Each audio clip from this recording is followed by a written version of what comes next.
4 son los cambios estructurales que planea el gobierno de Michelle Bachelet. Mientras la reforma tributaria ya está aprobada y la educacional se discute, los cambios a la Constitución serán vistos el próximo año. Sin embargo, hay un campo que no se sabe cuándo se abordará, el laboral.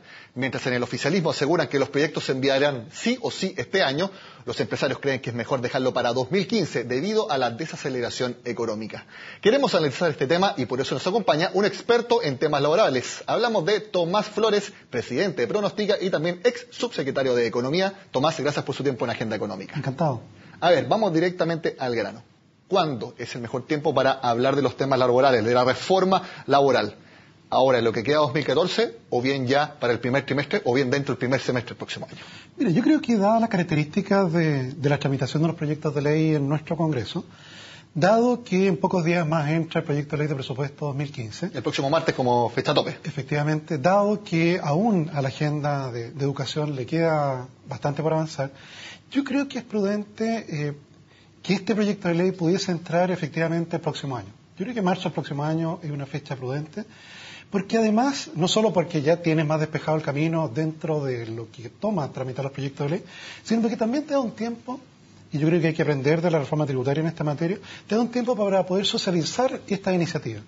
Te fijas, yo creo que en la medida que la ministra de Trabajo llegue con un proyecto de ley que viene acompañado de una serie de estudios sobre el impacto que ello genera, un proyecto de ley en el cual han podido opinar, efectivamente, no solo la CUT, sino otras asociaciones sindicales, en la cual también han podido opinar sindicatos de grandes compañías, de compañías medianas, también de grandes empresarios, pero también de pequeños empresarios. En la medida que se produce ese proceso de socialización, puede tener un trámite que finalmente aumente la probabilidad de llegar a puerto.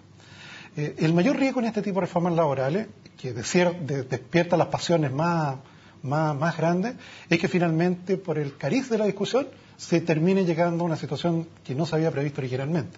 Por eso yo creo que marzo del próximo año es una buena fecha. En los dos frentes se habla de incertidumbre. Por un lado, los empresarios dicen que acabamos de tener la reforma tributaria y si nos suman otra reforma importante a un escenario de desaceleración, vamos a tener más incertidumbre. Sin embargo, parlamentarios del oficialismo, como el senador Ricardo Lagos Weber, el presidente de la Comisión de Hacienda, y también el presidente del Partido Socialista, Osvaldo Andrade, dijeron que no, hay que despejar la incertidumbre al tiro, vamos a discutir los temas de fondo inmediatamente. Ellos incluso aseguran que sí o sí se van a presentar los proyectos este año, algo que sin embargo el gobierno aún no confirma. Sí, yo creo que a veces colocar estas metas tan explícitas en términos de calendario puede jugar una mala pasada. ¿Te fijas? Porque finalmente en el apuro por tratar de llegar con el proyecto de ley y cumplir con el compromiso, se termina ingresando el proyecto de ley, pero dejándolo sin urgencia. Efectivamente los tiempos son los que son. La carga de proyectos con suma urgencia son bastante grandes. Entonces yo creo que lo peor que podría ocurrir es finalmente ingresar a un proyecto con varios problemas, varios errores, que al final no va a ser discutido hasta marzo. Yo creo que es mejor tomarse este tiempo, que queda de aquí hasta marzo, para poder ver en más detalle cuáles son los efectos de cada una de estas propuestas. De manera tal de que al entrar en marzo, esa discusión pueda ser mucho más fluida. Tomás, hablemos un poco sobre los contenidos más bien generales que tendría esta reforma laboral. Por ejemplo, se habla de la negociación colectiva con titularidad sindical. Ahí tenemos que entender que se busca establecer un sindicato único para la empresa, a diferencia de lo que pasa hoy día, que tenemos varios sindicatos, múltiples sindicatos en una sola empresa. ¿Es una buena medida tener un sindicato único para una empresa? Mira, bueno, en Chile lo hubo en su momento. Te fijas, antiguamente hubo una legislación que daba esta categoría de monopolio prácticamente a un sindicato y esta afiliación obligatoria, lo cual al final tenía consecuencias que no eran muy buenas desde el punto de vista económico. Te fijas, uno siempre cree que, a lo menos yo creo que la competencia es buena. Y no solo es buena en los mercados de bienes y servicios finales, sino que también es buena en el mercado del trabajo. Entonces, por ello yo creo que es bueno que en una empresa pueden haber distintos sindicatos, porque de hecho, al analizar los datos tú te das cuenta cómo en sindicatos grandes, de compañías que tienen muchos trabajadores, algunos negociaron de una manera, otros negociaron de otra manera con una huelga muy extensa, y finalmente lo que lograron fue muy marginal. Y efectivamente, para un trabajador puede decir, bueno, quizá la siguiente vez prefiero estar en el sindicato que negocie mejor. Yo creo que la competencia es buena y por eso tratar de permitir que exista mayor sindicalización y que dentro de las compañías también exista más libertad, es algo que deberíamos preservar. ¿Y qué se les puede decir a las personas que piensan que a las empresas le conviene que haya muchos sindicatos porque así tiene que lidiar con actores más pequeños, entonces así su tamaño comparativo es bastante mayor que el que estar lidiando con un gran actor de peso? ¿Qué se les puede decir? Porque también es un argumento bastante válido, por lo menos a primera vista. Lo que pasa es que ahí depende de la especialidad de cada uno de los sindicatos. De hecho, lo hemos visto en las mismas empresas estatales. Te fijas, Codelco tiene varios sindicatos y paulatinamente uno ve cómo las estrategias de negociación van cambiando. Hay veces en que negocian todos simultáneamente, te fijas, como uno solo, pero manteniendo su autonomía, sin perjuicio de un plan común de negociación. Y otras veces en que no, en que quizás uno tiene una postura que es muy radical y es dejado de lado por los otros. Entonces, yo creo que para una empresa, en realidad, no sé si es tan bueno tener mucho o un sindicato. Porque a pesar de tener muchos, si efectivamente se comportan de manera inteligente y cada vez lo hacen más, pueden efectivamente formar un frente unido que pueda llevar a lo que finalmente uno busca, que es un mercado del trabajo en el que exista casi pleno empleo, prácticamente pleno empleo, y remuneraciones que suban por sobre la inflación. Tomás, otro punto importante que también es de relevancia es algo que se viene discutiendo hace mucho tiempo, que es el no reemplazo durante una huelga. ¿Es realmente acá también donde se van a jugar todas las cartas? ¿Es este el punto más trascendental de lo que se quiere modificar? Es muy importante eso. ¿Te fijas? Porque en su versión más extrema hay un listado de empresas que se elabora en el Ministerio de Economía en el cual no hay derecho a huelga. Porque efectivamente son trabajadores de compañías que son tan importantes para el proceso productivo, por ejemplo, generadores de energía, que si se declaran en huelga y nos cortan la luz a todos, tienen un poder bastante grande para poder negociar un salario.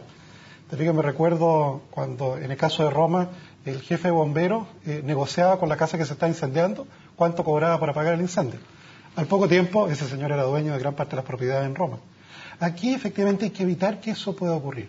Entonces por eso es bueno dejar una alternativa en la cual existe la huelga, pero existe también la posibilidad de que tú puedas ver en el mercado a qué salario estaría dispuesta a trabajar una persona a realizar esa tarea.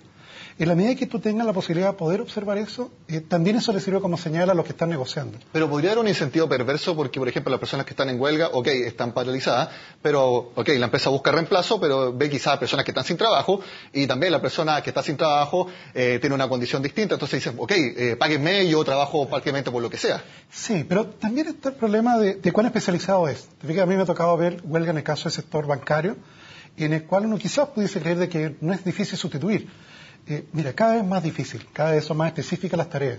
Entonces, si bien es cierto, efectivamente hay personas que están dispuestas a trabajar, no lo van a hacer a un salario o no lo van a hacer con la capacitación requerida. Entonces, te sirve de contrapeso. Lo que no puede ocurrir es que tú desconectes eso. Y finalmente el salario de ese sindicato siga subiendo por sobre su productividad y finalmente termine matando a la industria. Si tú te fijas, Detroit no solo se está declarando en huelga como ciudad, sino su industria automovilística se está declarando en huelga porque los sindicatos finalmente mataron esa industria, al exigir salarios que claramente estaban por sobre la productividad que ellos tenían. Tomás, mi última pregunta porque tenemos poco tiempo. Si se discutiera a finales de este año la gran reforma laboral, ¿le generaría incertidumbre extra a los empresarios y eso podría perjudicar la economía del país que ya está desacelerada? Sí, yo creo que sí, porque efectivamente ingresar con un proyecto ahora significaría que no hubo muchas consultas previas, que no hubo muchos estudios previos. Y lo más terrible es que quedaría ingresada la reforma. Enero tiene 3 semanas legislativas. Luego viene efectivamente el feriado y prácticamente nos pasaríamos hasta marzo sin saber bien si el proyecto de ley ingresado es el que va a regir o no. Y recién la discusión en serio partiría en marzo.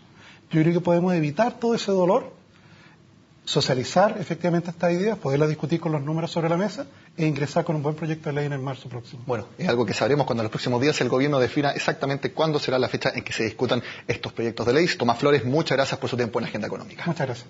Bueno, y con este análisis sobre cuándo se tiene que discutir la reforma laboral en nuestro país, terminamos este lunes el programa. Como siempre, los invito a que sigan con nosotros en CNN Chile.